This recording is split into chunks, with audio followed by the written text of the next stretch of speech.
Mesdames et messieurs, bonsoir. Ravi d'être avec vous ce soir. Seul, il semble qu'on va plus vite. Ensemble, on va plus loin. Moi, ce soir, avec vous, mais je souhaite que nous allions plus loin. Ah, ça y est. Nous allions plus loin. Et j'ai le privilège, justement, de vous présenter ces différents trophées. Nous avons... alors, les trophées... De quoi parle-t-on quand on parle des trophées? Nous souhaitons depuis maintenant pour la 3e édition mettre à l'honneur, bien sûr, dirigeants et dirigeantes d'entreprises, d'associations, de collectivités qui ont eu recours au Conseil et qui peuvent effectivement venir témoigner de ce que cela a apporté, bien sûr, sur le capital humain, sur la créativité, sur l'innovation, sur la libération des énergies, comme on dit aussi. Ce soir, 3 trophées en particulier, celui de la créativité et de l'innovation, qui sera le premier que l'on vous présentera, suivi donc du 2e portant sur la coopération entrepreneuriale, le 3e portant sur l'engagement économique et social, et puis le dernier sera un coup de cœur d'une jeune pousse. Je ne vous en dis pas plus. Nous allons donc, je vais laisser la place à ceux qui vont peut-être nous le faire... nous en témoigner différemment. À tout de suite. Bonsoir. Alors, très rapidement, avec Jérémy, qui est ici, nous allons introduire les trophées. Alors, très rapidement, on est venu vous voir, certains d'entre vous, au tout début de séance, pour que vous nous donniez une petite idée de ce que pouvait être la création et l'innovation. Donc, il y a Isabelle Bouffré, présidente des DCF, qui a bien voulu nous donner un petit thème. Alors, je vais le lire devant vous, et puis avec Jérémy, on va improviser dessus pendant 2-3 minutes. Je vais demander à quelqu'un de la CPC, est-ce qu'il y a quelqu'un de la CPC dans la salle? Voilà. Est-ce que vous pouvez remettre cette petite trompette à Isabelle? Isabelle, c'est vous qui définissez quand la petite scène est terminée. Au bout de quelques minutes, si vous pensez que voilà, on a fait le tour de votre thème, vous donnez un bon coup de corne, et la scène se termine. Voilà. Donc, si la scène est réussie, ça sera grâce au thème d'Isabelle. Si elle n'est pas réussie, c'est parce que nous aurons été mauvais. Voilà. Alors, création-innovation. Tu écoutes? J'aimerais inventer et vendre la machine à faire se comprendre les gens en entreprise. Voilà. Ça te parle, Jérémy? Il va falloir. Alors... Très bien, c'est parti. Vous allez nous lancer, vous faites 3, 2, 1, impro, et l'improvisation démarre. On y va, allez-y. 3, 2, 1, impro. Manu, mais qu'est-ce que c'est que ce rapport, là? Hein? Qu'est-ce que c'est que ce rapport? Quoi? Là, c'est quoi ce rapport? Je t'ai jamais demandé ça. Il était clair, mon mail, pourtant, hier. Bah, et tu l'as eu en temps et en heure, c'est bon, je t'ai fait tout le bilan commercial de la semaine, tout y est. Mais oui, mais il n'y a pas du tout les spécificités que j'avais demandées. Quoi? Quelle spécificité? Eh ben, c'était tout écrit dans mon mail. Ben quoi dans ton mail? Non, dans ton mail, c'était fais-moi pour ce soir, 18h30, regarde, hop, toc, toc, t'as tout le bilan commercial, Voilà. Je t'ai fait le bilan commercial. En plus, Quoi? tu mets en copie Thibaut, un destinataire. Eh ben... Je ne voulais pas que Thibaut soit au courant de Eh cela. ben ça, il aurait fallu que tu le dises. Parce mais que c'était écrit en bas de mon mail. Eh ben, je ne l'ai pas vu, tu l'as écrit trop petit. Quand c'est comme ça, il faut Ça que tu me l'écrives en gonfle. gros. Jusqu'à présent, on mettait toujours Thibaut en copie. Alors si tu me dis une fois en tout petit, ne mets pas Thibaut en copie et que moi je ne le vois pas, eh ben moi je le mets quand même en copie, voilà, c'est le bazar. Et alors, qu'est-ce que ça fait s'il l'a vu? Hein? Je sais pas, tu veux un café? Oui, je veux bien. Tiens, prends un café. Merci. Tu me gonfles. Tu lis jamais les mails. Je suis pourtant hyper clair. J'aime quand c'est carré, moi, tu comprends? Et moi, je vais te dire un truc. Il y a 1 mètre entre ton bureau et le mien. Pourquoi tu m'envoies un mail? Pourquoi tu viens pas me parler? Tout simplement. Je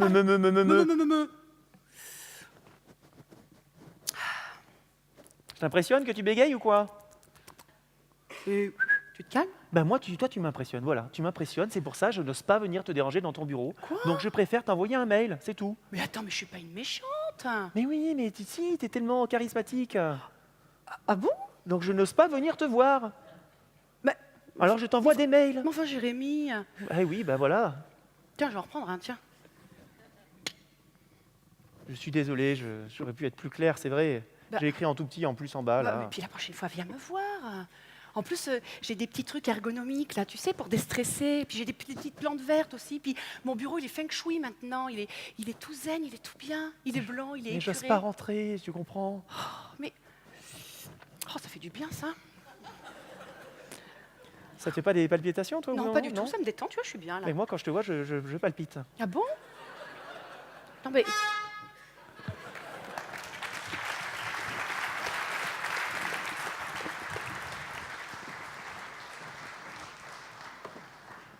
qu'on récupère là. Nous voici maintenant donc à cette première remise des trophées, les trophées de la créativité et de l'innovation. Ces trophées ont pour objectif effectivement de mettre en évidence des équipes qui ont eu l'occasion de faire preuve de créativité, des équipes qui ont su produire des idées d'organisation, la résolution de différents dysfonctionnements ou encore l'organisation qui a été aussi capable de mettre au point une innovation en termes de produits, de services, de relations clients.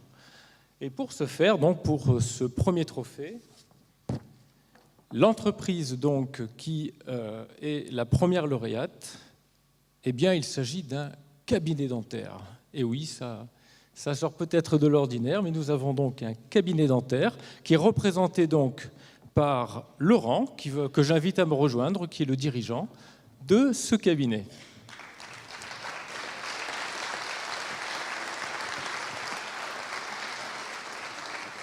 Il a été accompagné, et j'invite donc aussi à me rejoindre, le cabinet conseil 7RH, situé à Roya, avec sa dirigeante consultante, Madame Elisabeth Boissy-Tursu.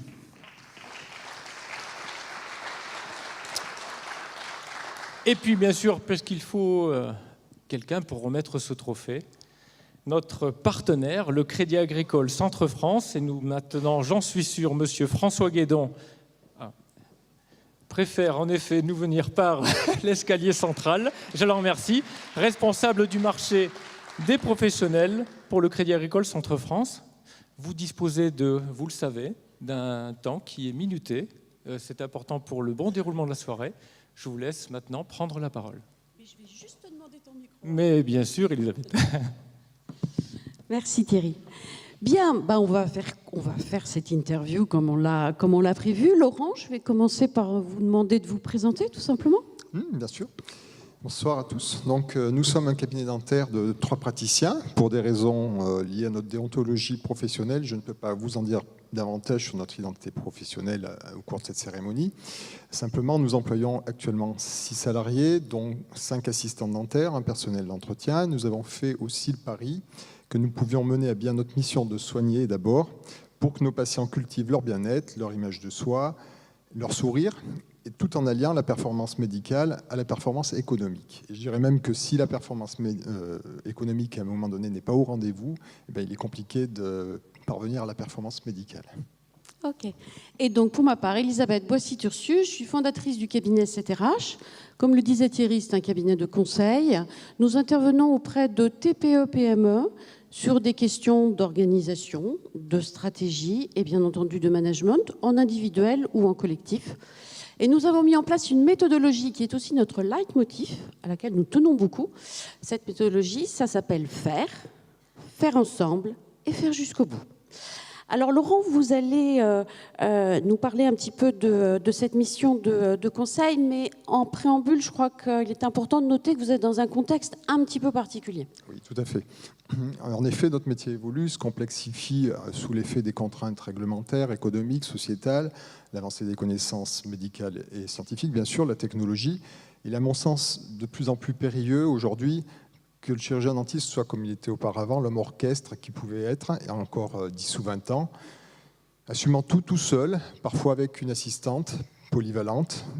Aujourd'hui, afin d'optimiser notre concentration sur le soin, sur notre rôle de soignant, nous avons besoin de déléguer le maximum de tâches qui ne relèvent pas de notre compétence propre.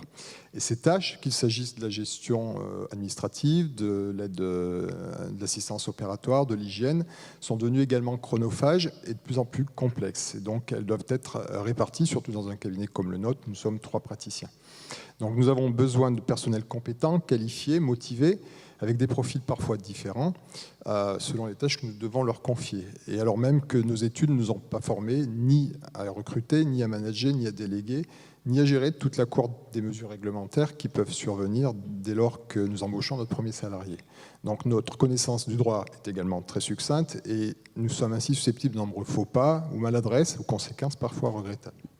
Alors, qu'est-ce qui fait que vous avez fait appel à un cabinet conseil, un entrepreneur du conseil? Il me paraissait indispensable de mener déjà une réflexion globale sur tous ces enjeux, en intégrant parmi les satellites du cabinet dentaire, au même titre que nous avons un conseil, un expert comptable ou un avocat d'affaires. Il me semblait que c'était indispensable d'intégrer ce type de compétences dans le cabinet. D'accord. Ça nous permet en fait de bénéficier des conseils dont bénéficient les plus grandes entreprises avec la présence d'un DRH, tout simplement.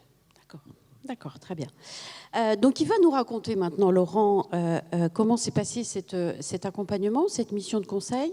On va d'abord préciser les enjeux de cet accompagnement.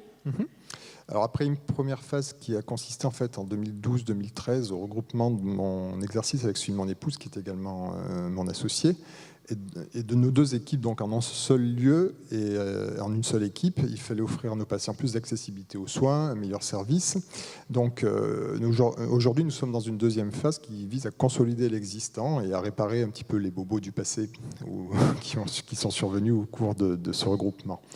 Et donc il fait donner de nouvelles perspectives à l'équipe en créant un projet qui enthousiasme chaque acteur du cabinet, et à adapter l'organisation en conséquence en répartissant les rôles et en rendant concret l'accessibilité aux meilleurs services que je viens d'évoquer. Alors, les enjeux, c'était tout d'abord de faire connaître les compétences du cabinet auprès de nos patients et de mesurer leurs attentes et leur satisfaction. C'était également de développer l'efficacité collective, la cohésion d'équipe et d'apprécier les impacts de mon management. Alors, quelles sont les actions qui ont été menées ? Alors, les actions que nous avons menées, tout d'abord, nous avons clarifié la vision du cabinet en termes de projets, de valeurs, de modèles de management et de collaboration. Puis nous avons défini un plan d'action qui a consisté tout d'abord avec les salariés à adapter l'organisation en retravaillant sur nos propres fiches de poste et sur les process, à responsabiliser chaque salarié sur une activité clé autre que le dentaire, à accompagner le dirigeant dans son management et à préparer les salariés à leur entretien professionnel, puisque c'est devenu aujourd'hui une obligation pour chaque employeur. D'accord. Alors maintenant que le contexte est décrit, les enjeux sont posés, on va maintenant voir comment s'est passé cet accompagnement et surtout, parce que c'est ce qui nous intéresse ce soir, ce qui s'est passé avec vos salariés et ce que cela vous a apporté après pour la suite. Alors pour moi, chirurgien dentiste, d'abord, il est important aujourd'hui que les salariés soient porteurs des valeurs du cabinet, qui les emploient, bien sûr. C'est une question de congruence personnelle et professionnelle, et donc à terme de bien-être pour eux. La mission du conseil donc, a permis de fédérer ces valeurs et de leur donner corps. Il me semble nécessaire que les salariés et le praticien se sentent bien dans le cabinet, et pour maintenir le professionnalisme, tout d'abord, véhiculer in fine les valeurs de bien-être à nos patients. D'accord. Et concrètement, la créativité mise en place, ça s'est passé comment? Elle a donné quoi? Alors, grâce à cette créativité et à la bonne humeur du groupe, chacun a pu ainsi bénéficier des idées de l'autre. Des solutions à différents dysfonctionnements et des points d'amélioration ont été trouvés sur la qualité, sur les rendez-vous patients, sur la gestion du temps. Par exemple, nous avons défini un guide d'évaluation de la satisfaction patient. Nous avons également pris conscience de la nécessité de mettre en place un poste de back-office administratif, tout simplement pour pouvoir décharger du travail qui survient au-delà des consultations pour chaque praticien. D'accord, donc créativité pour résoudre des dysfonctionnements et en même temps, ça a permis de proposer des nouvelles actions ? Oui, nous avons développé la coopération dans l'équipe. Donc, après la définition d'objectifs, chaque assistante est devenue autonome sur ses méthodes et elle est également devenue le chef d'un projet pour lequel elle coordonne l'action de ses collègues, des collègues qui contribuent à son projet. Ainsi, leur rôle ne se limite pas simplement à nous assister. Au-delà de ses fonctions du quotidien, chaque personnel s'est investi pour prendre sous son aile un des aspects du cabinet, alors selon 6 domaines que nous avons définis ensemble. Donc, tout d'abord, la gestion d'organisation clinique et des salles de soins, la gestion de la communication au sein du cabinet, la gestion du confort, de l'accompagnement et de la satisfaction du patient, la gestion de l'intendance et des commandes, la gestion du back-office clinique et administratif et la gestion du bien-être de l'équipe. Ça, c'est plus le personnel d'entretien. D'accord. Et vous avez dit chef de projet, ça veut dire qu'elle faisait quoi, les assistantes? Alors, chef de projet, pour citer un exemple, une de nos assistantes est responsable de créer des fiches conseils post-acte. C'est-à-dire que, eh bien, elle est chargée de faire déjà l'inventaire des fiches à rédiger, de coordonner l'action de ses collègues. Donc, chacune va intervenir sur son domaine d'expertise et en fonction de son expérience sur les retours patients. Donc, pour l'aider à rédiger ces différentes fiches.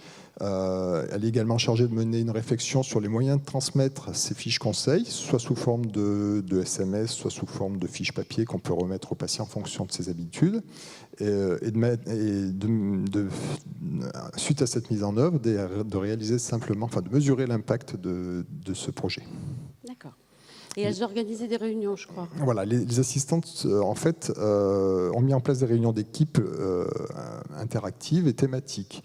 Chacune des assistantes animait une fois par mois une réunion sur les projets dont elle a la responsabilité et auxquels je ne suis pas forcément convié. Et Laurent, comment avez-vous vécu le fait de ne pas être toujours convié à ces réunions? Alors, en fait, mon côté contrôlant, bien sûr, a été un peu malmené, mais finalement, elles me rendent compte, ça prouve surtout qu'elles sont devenues autonomes, et au fond de moi, je me sens libéré, soutenu et assez fier du chemin que nous avons parcouru. D'accord, très bien. Donc, en conclusion, quel retour sur investissement avez-vous obtenu de cet accompagnement? Déjà, moi j'ai le sentiment de retrouver du temps et de pouvoir le consacrer à des tâches plus importantes, que ce soit pour le cabinet ou tout simplement aussi pour moi.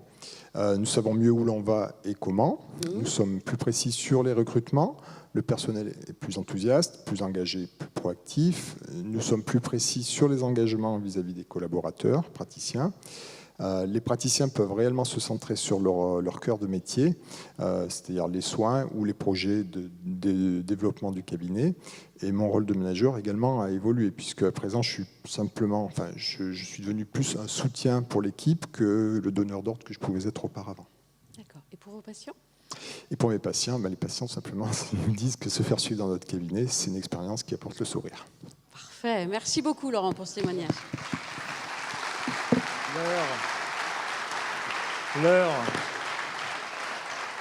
L'heure est venue de remettre ce trophée, le trophée de la créativité et de l'innovation. Je vais donc remettre ce trophée à notre partenaire, Monsieur François Guédon, pour que vous puissiez, Bonsoir effectivement. à tous. Bravo, tout d'abord. Merci. Bravo. Et permettez-moi de vous dire que je suis, au nom du Créacol, heureux de vous remettre ce trophée.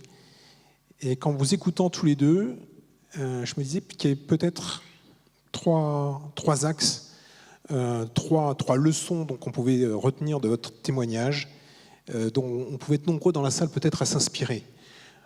Le premier, c'est que lorsqu'on pense innovation, puisque c'est le prix créativité et innovation, souvent on pense rupture technologique ou technique. Vous avez innové dans la sphère managériale. Voilà. Et donc, je pense qu'on est un grand nombre. La créativité, l'innovation, en fait, a un grand champ pour nombre d'entre nous, dès qu'on peut avoir des collaborateurs. Voilà, je crois que c'est Michel Serres qui dit que manager, c'est augmenter ses collaborateurs. Eh bien, voilà, vous en êtes la preuve vivante. La deuxième leçon, moi, que je retiens de votre témoignage, c'est que peut-être qu'il n'y a pas d'innovation sans une forme d'humilité. Voilà, peut-être commencer par se dire que ce qui a fait mon succès jusqu'à présent, c'est peut-être pas ce qui va me permettre de me différencier pour la suite. Et donc, il faut d'abord accepter de rompre son confort. Voilà. La deuxième chose aussi, c'est peut-être avoir l'humilité de se faire accompagner. Voilà. Vous avez été accompagné par le cabinet SATRH et peut-être plus particulièrement par Elisabeth Boissy-Torsius. Voilà. Et d'ailleurs, on a de très bons conseils en Auvergne, donc c'est pas la peine des fois de les chercher beaucoup plus loin, hein, ils ne seront que plus chers. Voilà. Donc accepter de se faire accompagner, vous prouvez tout l'avantage qu'on peut en tirer. Accepter aussi peut-être, vous l'avez dit vous-même, avoir l'humilité d'une certaine forme de lâcher prise, voilà, de lâcher prise responsabilisante. C'est aussi une leçon que je retiens. Et puis enfin, moi ce que je retiens quand je vous écoute tous les deux, c'est que une fois qu'on s'est lancé dans cette dynamique, en fait, on accepte le changement. on accepte le mouvement. Voilà. Parce que maintenant, vous avez lancé cette dynamique auprès de vos collaborateurs, donc il va falloir entretenir la flamme. Voilà, peut-être explorer d'autres formes d'accompagnement aussi, et puis peut-être à titre personnel, parce qu'il y a toujours un premier de cordée, je crois que c'est ce que quelqu'un disait début de semaine. Eh bien, c'est peut-être à titre personnel, moi ce que je me dis peut-être aussi pour moi, voilà, c'est peut-être une attitude générale à rester agile, et peut-être, si vous me permettez cette image un peu sportive, d'adopter plutôt que l'attitude du karatéka, l'attitude du judoka, vous savez, qui utilise le mouvement autour de lui pour rebondir, et comme autant de nouvelles opportunités commerciales. Voilà. Donc bravo, et puis puisque vous avez lancé le mouvement, bonne continuation. Merci. Merci.